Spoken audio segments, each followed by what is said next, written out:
Welcome, listeners, to another series of the Premium Investment Leaders Podcast. I'm your host, Damien Chilmy, and today we bring you to private market secondaries, but not as you know it. Whilst there's been a lot of discussions about equity secondary transactions, today we're going to discuss private credit secondaries with one of the world leaders in secondaries, Coller Capital. And we're lucky to have Marnauza from Coller in London. But about Coller Capital was founded in 1990 as an independently owned investment firm wholly focused on private market secondaries. The business manages 55 billion in AUD exclusively in secondaries, predominantly private equity, and more recently offering a dedicated solution in private credit. The manager has a global footprint with nearly 300 employees across 9 offices, Europe, North America, Asia, and Australia. And about our speaker, Martins is an investment partner responsible for origination and execution of private credit secondary investments.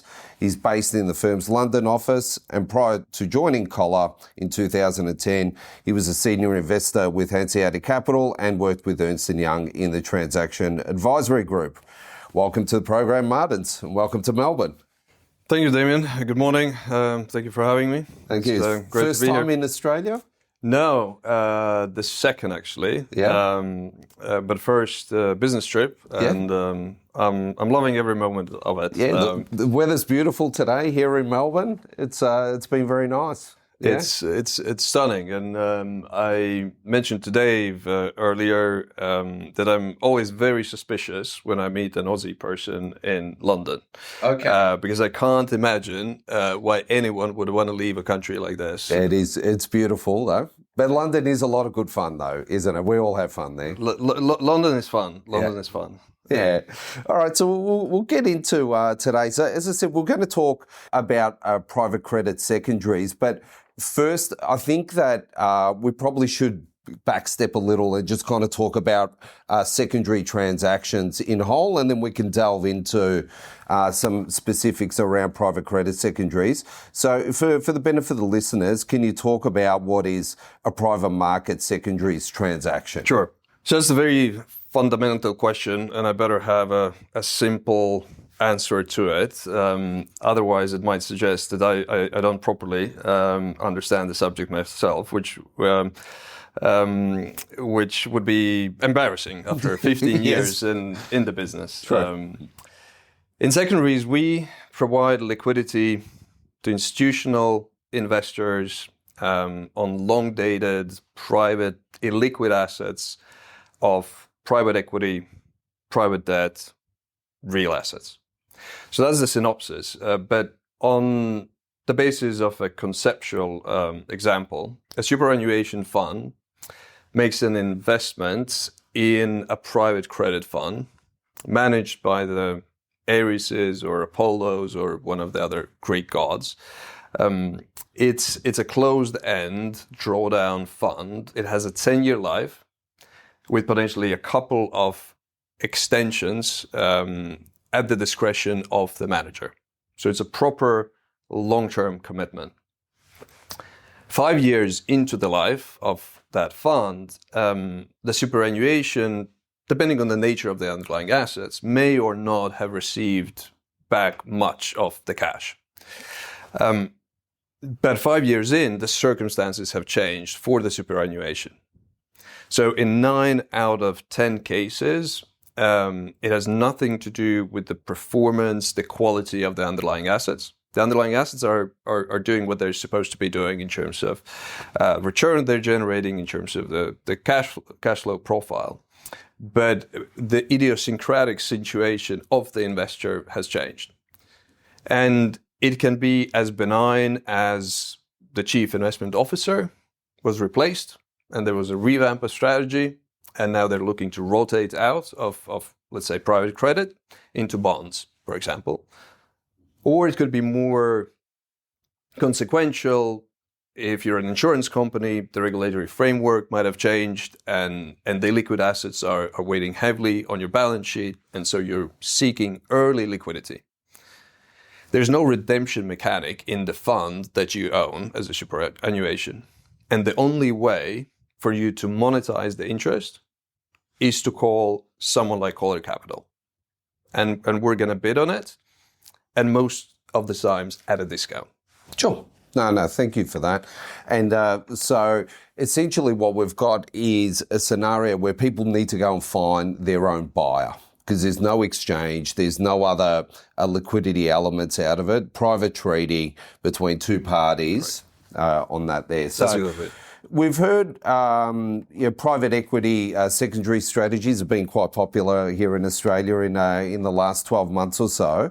But are you able to talk through the history of, say, private credit secondary transactions? How did that all come about? Sure. Coller was one of the first, if not the first, investor to invest in private credits secondaries systematically and at scale. Yep.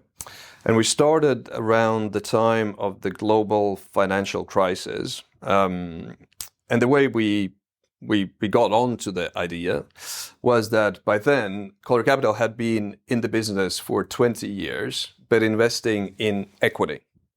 And we're a fundamental valuation mindset that we bring to any analysis, and so we would keep refreshing what we thought was the intrinsic equity value of the assets that we owned.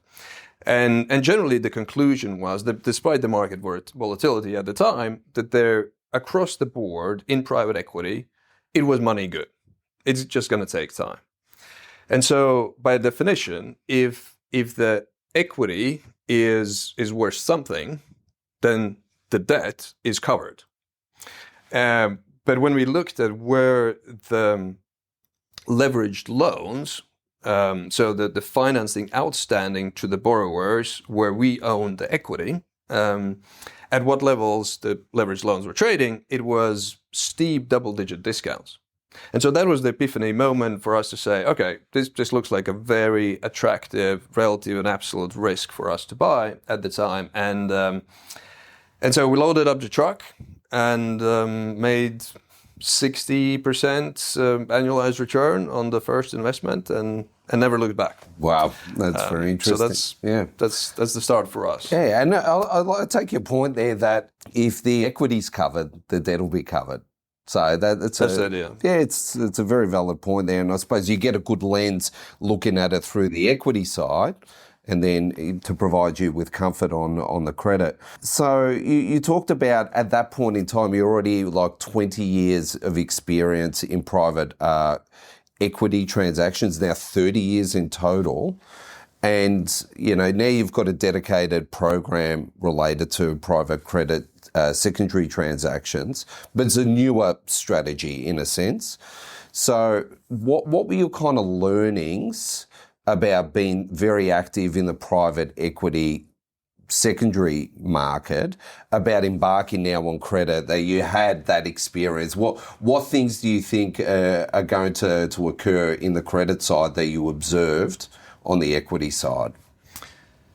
You're right. Private equity is the best precedent we have for what we would expect to play out on the private credit secondary side. So when I joined Coller Capital in 2010, the total transaction volume in secondaries, and at the time it was 99% private equity. It was less than $20 billion annualized transaction volume. Last year, the comparable figure was around 140 billion. So within a decade, the market on the equity side has grown exponentially. And we very much expect the same dynamic to play out on the credit side, but at a more accelerated pace. And the reason for that is that the fundamentals for the drivers behind the transactions are the same as on the equity side. The stakeholders, i.e. the investors that are selling, the GPs that are involved, the advisors, there's a great deal of overlap. And so there's just much more familiarity and comfort with the type of transaction the secondaries is.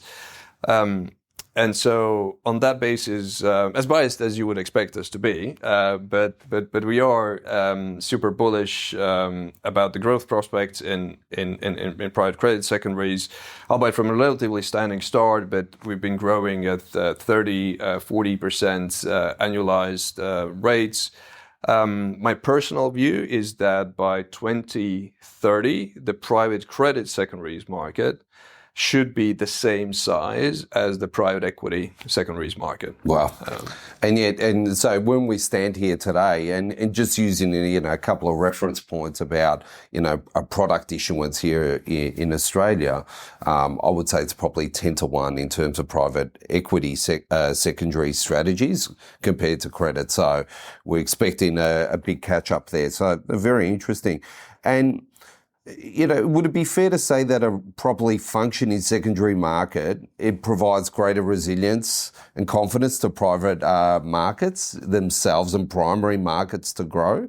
Are these two really interlinked? And, you providing maybe a backstop out of it helps people bid on primaries with more confidence? Yes, absolutely. A well-functioning, performing primary market has a positive impact on secondaries and vice versa. It's fair to say that probably most investors, when they sign up to the 10-year commitments, they don't think about when they're going to have to sell and how that will practically happen. But that is a real optionality that has value for them. Having said, from our perspective, it's the efficiency, the notion of an efficient market is a dilemma of the sorts that, and this is back to my opening point, that secondaries, all of alternatives, remain a private and illiquid market, and illiquidity carries a price. And so the more inefficient the market is, the better returns ultimately we're able to generate.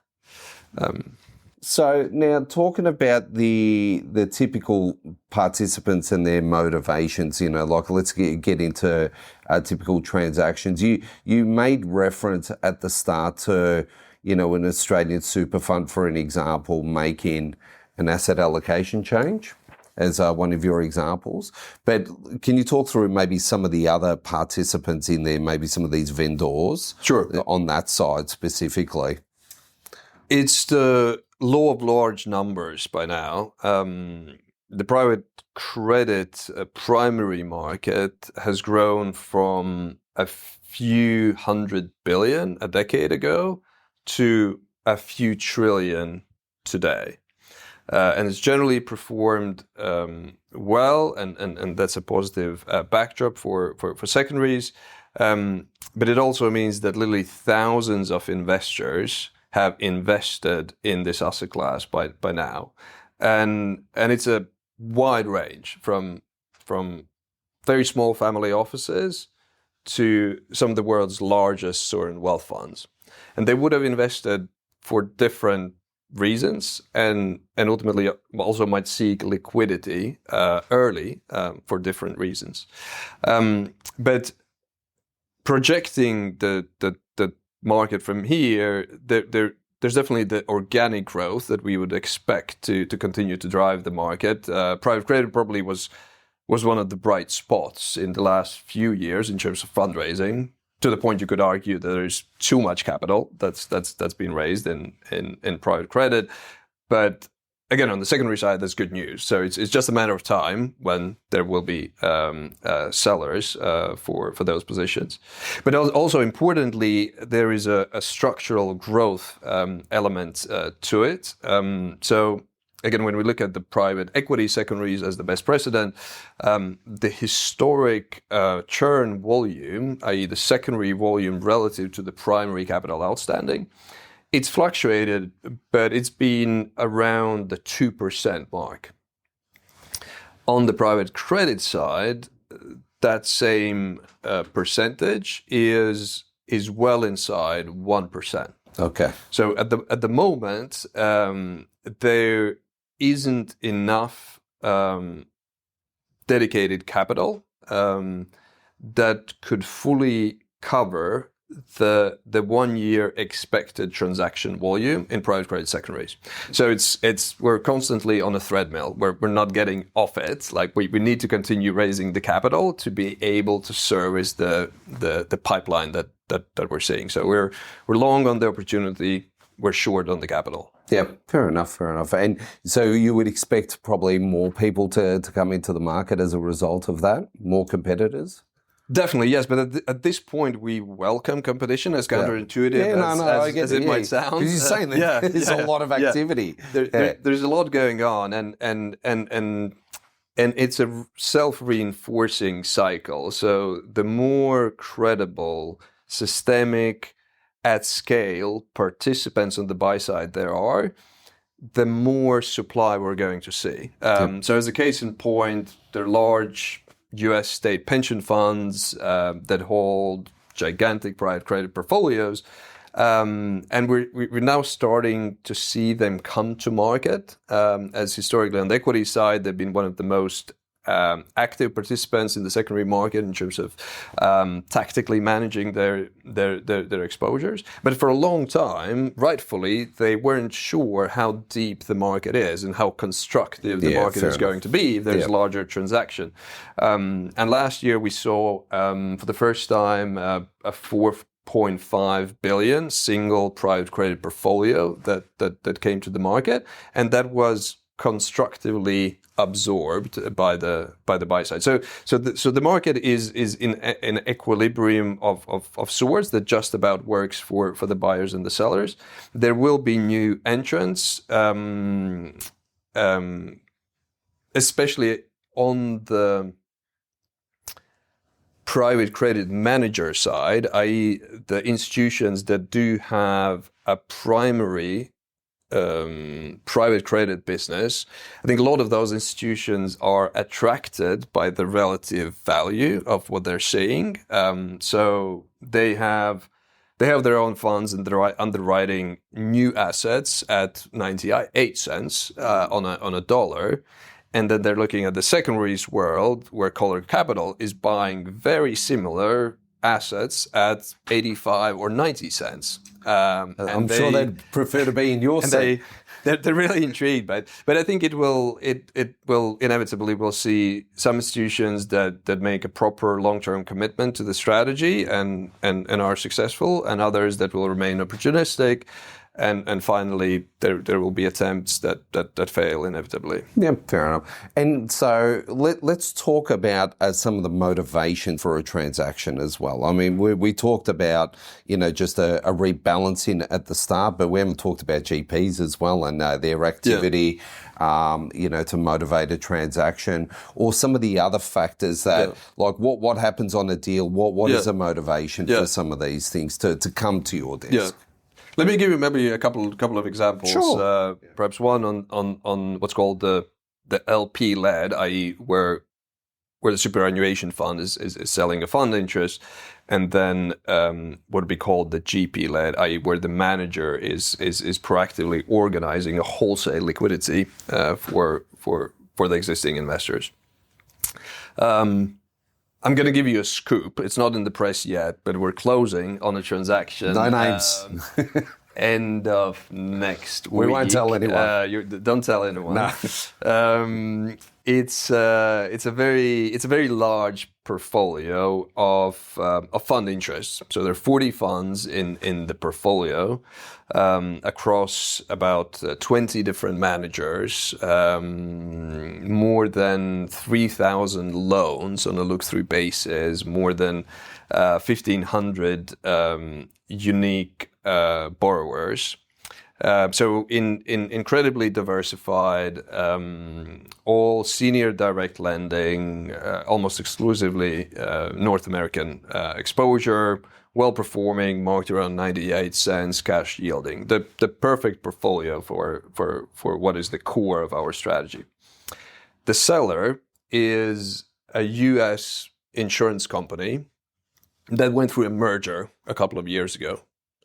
And this particular portfolio is no longer core for their strategy going forward. So they brought it to the market. There was a process. They picked us as the counterpart they'd like to work with on the basis that we can tailor to the size. Again, 1.5 billion. It is a large portfolio for our market. The certainty of closure that we can provide, having been in the business for a long time, and it's a reasonably complex transaction the way it's been structured, and so we've been working on that for almost 6 months now, and very much looking forward to closing it next week, and then it's gonna hit the press, and Damien, you'll be able to say that you knew way ahead. You knew way about this. I'm sure you already lined up the champagne on that one. Yeah. It's in the cooler. Yeah. So that's an example of where a limited partner, an investor, is selling a portfolio of fund interest. And then the other type of transaction, the GP led, I think that we're at a very interesting point in evolution for that type of transaction, and I feel last year really was the inflection point. And this is all in the public universe. There was a GP led completed by Guggenheim, by Abry, by Vista Credit, and this is exactly what we saw on the equity side less than 10 years ago, when the household names, the blue chip, the high quality GPs came to the market with a GP-led transaction on equity assets. And that verified that type of transaction. It became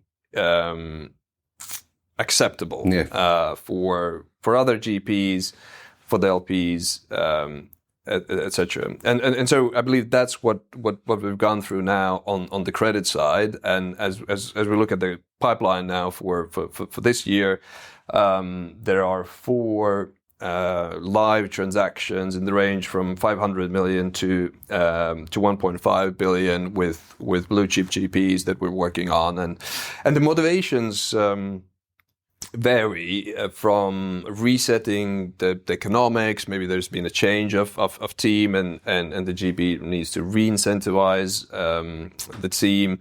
The duration of the underlying assets just has been extending, and that's been a big issue, hasn't it? Like in the recent past, that's been a very important driver. The underlying loans, when it comes to senior direct lending, until not long ago, were running at a 2.5-year weighted life.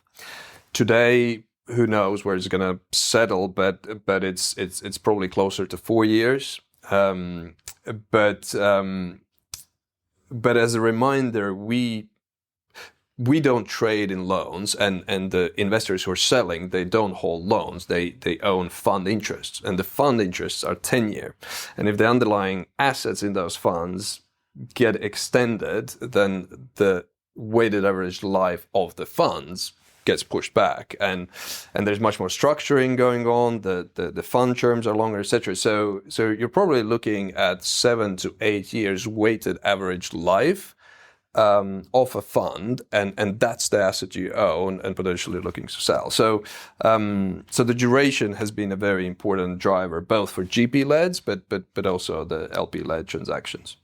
But to finish off on the motivations for managers, for general partners, it could be a pivot in strategy. They might be looking to raise some additional capital to support the portfolio companies, etc. So ultimately, quite a bespoke set of drivers and quite finely tailored transactions at the end of the day. And on that point, so when you get shown a book, it might not just all be one type of asset in the capital stack. You're going to have a number of different security types in there.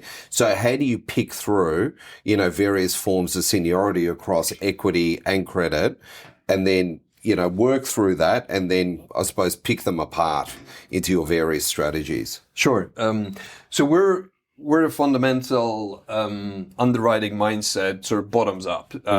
So the LP transaction that I mentioned that's closing in 2 weeks, we had 10 people working on the underwrite for almost 2 months. So it's very labor intensive, but that flashes out also the importance of having a large team, just having that capacity to be able to perform the underwrites. And so that's the first point, that we're able to tailor a solution across the range of different type of assets. So we obviously have the credit team, we have the equity team, and you're right. Very very often it's going to be a mixed bag, and you might have some senior loan exposures, you might have junior credit, and you might have equity. And as a house, we're able to tailor to that and provide a single stop solution to the seller. And then on the back end, we will allocate the assets as appropriate. So obviously the senior loans will go into the senior bucket, etc. And just say, one of your competitors doesn't have a private credit secondaries capability. Could you be brought on a syndicate if they only do the equity side? Is that something that would happen? We wouldn't necessarily come in as a party to a syndicate. We'd probably just bid separately on the credit book, for example. Okay. But you're raising a good point, which is also related to size and the way we position ourselves in the market. That we are a large cap manager on the equity side, and we also have the largest dedicated pool of capital for private credit secondaries. So when it comes to the large transactions, we are one of the very few parties that can provide a solution on not only on a mixed bag of type of assets, but also the size that might be required. Yeah, and size counts in this market, doesn't it? It does. There are efficiencies when it comes to size, but it is definitely a very relevant consideration, and it will increasingly become even more so. And that's back to the point that there has been so much capital invested in alternatives, and especially the large institutional investors. Like a 50 million transaction doesn't really change anything for their books, and so we're increasingly seeing billion plus opportunities, which would have been shocking even 4 years ago. But a 500 to $1.5 billion size transaction is not at all unusual today anymore. And the market soaks it up, as you were saying. So it's good.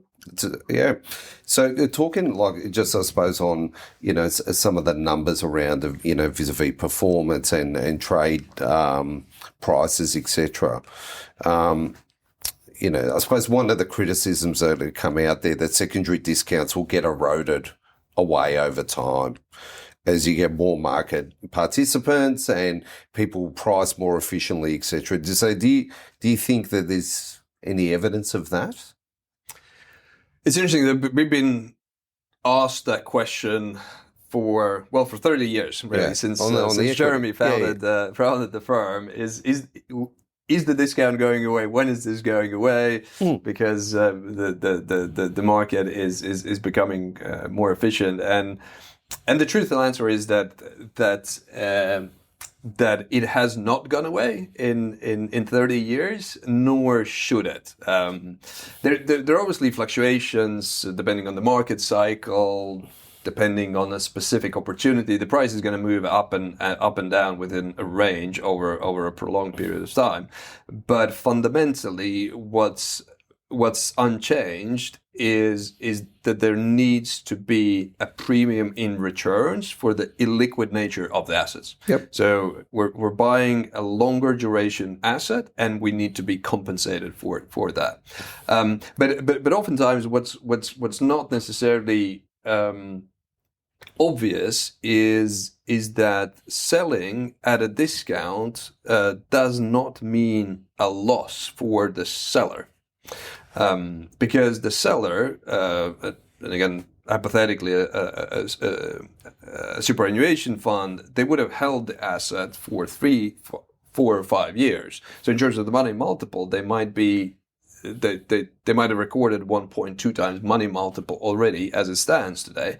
And then they're selling off that mark, they're selling at a discount. But since inception, they're still going to make 1.1, for example. Yep. And so that what unlocks the transaction oftentimes on the supply side. But then there's also a comparison to the broader market, the broadly syndicated loans, for example, or equity block trades.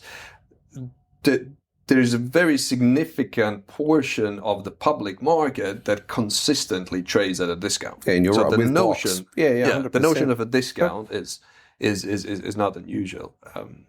And then there's the sort of supplied side, demand side argument. Is there going to be too much capital raised, which on the secondary side, which is then going to flood the market and drive the prices sky high, and again, it's just not what we've seen on the equity. Yes, there are more participants, and it has become more efficient as a market compared to where it was 20, 30 years ago. But fundamentally, the thesis would not work for any of the buy side participants if it were to be systemically par or premium to par. Yeah. Just there's no value proposition at that point. The market doesn't work. Yeah. So I don't expect the discount to go away anytime soon. Because ultimately, you're providing a service for them, and there's a fee for that service. Correct. And exactly, they have to pay a fee for it. Yeah. That's it. That's exactly it. Yeah, That's fair enough. And just in terms of, around conditions when this strategy probably on aggregate tends to work well, you've seen quite a bit over your time there. What's probably been some of the better periods for you performance-wise, and what were some of the underpinning conditions for that?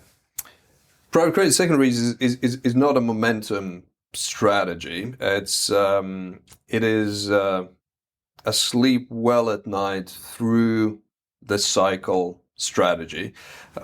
If we have a great fund, we're going to deliver 15% annualized return. If we have a bad fund, we're going to deliver a 10% annualized return.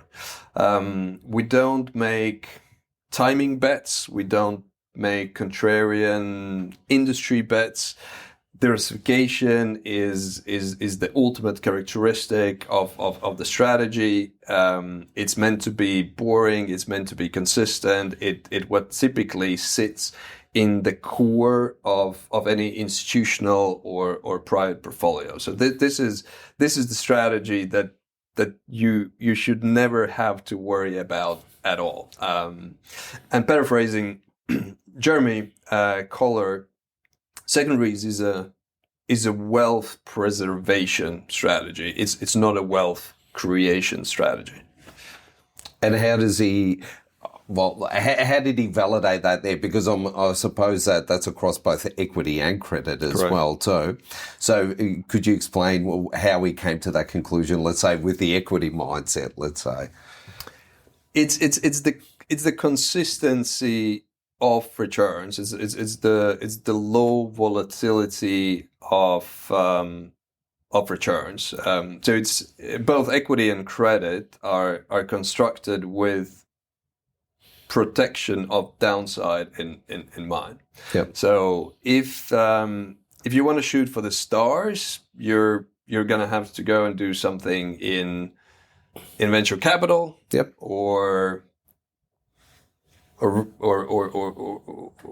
a greenfield real estate project, or whatever the different options might be. But this is this is one of the legs that the portfolio stands on, that will be delivering a consistent range of attractive, absolute and relative, but middle of the range returns. So we're never going to deliver 2 times money multiples on the credit side. On the equity side, maybe, but we should never ever come close to impairing the principle. Yeah. And I suppose one of the benefits you get out of this strategy is you take away the blind pool risk issues on it. You're probably buying stuff that you can see right through. Correct. And you can make a decision whether you take it or not. And that's a much better situation than some of the people that need to be in primaries. Exactly, and so that's again a risk mitigant. The discount obviously plays a very important role in mitigating the risk as well, and on the credit side in particular, it creates an unusual positive asymmetry for credit. Yeah. So we're buying assets that are marked at 98 cents. We're buying at 85 or 90 cents, and then through the rest of the loan's life, we go through that pull to par that we can capture the discount, and so that's very unusual for performing credit. Yeah, and so we have a well protected downside, a margin of safety out of the gate, because we've created the loans at a low value, but then we're able to benefit from the upside as the loans repay at par. And then the final point in terms of the key characteristics is the short remaining duration and the cash flowing nature of it. So when we acquired the loans, they're already quite seasoned, mature, and so we're immediately in a run-off mode, and we start receiving back a cash yield and principal repayments, and so the de-risking takes place much quicker compared to a primary strategy. Yeah, no, it's very true. Martin, so that was fantastic. We covered a lot of material there. We're really thankful for you visiting us all the way from London, and also, with Coller being, one of the longest track records and most experienced participants in this secondaries market. So we're very grateful. So thanks for joining us, Martin. Thanks so much for having me. Thank you. Premium Limited is the issuer of the Investment Leaders and Advice Leaders podcasts. These podcasts are for promotional purposes only and aren't tailored to individual financial situations and do not contain financial advice. Views expressed by presenters may not align with Premium's. For more information about Premium, including our disclosure documents, please visit our website. We recommend that individuals seek professional financial advice before taking action.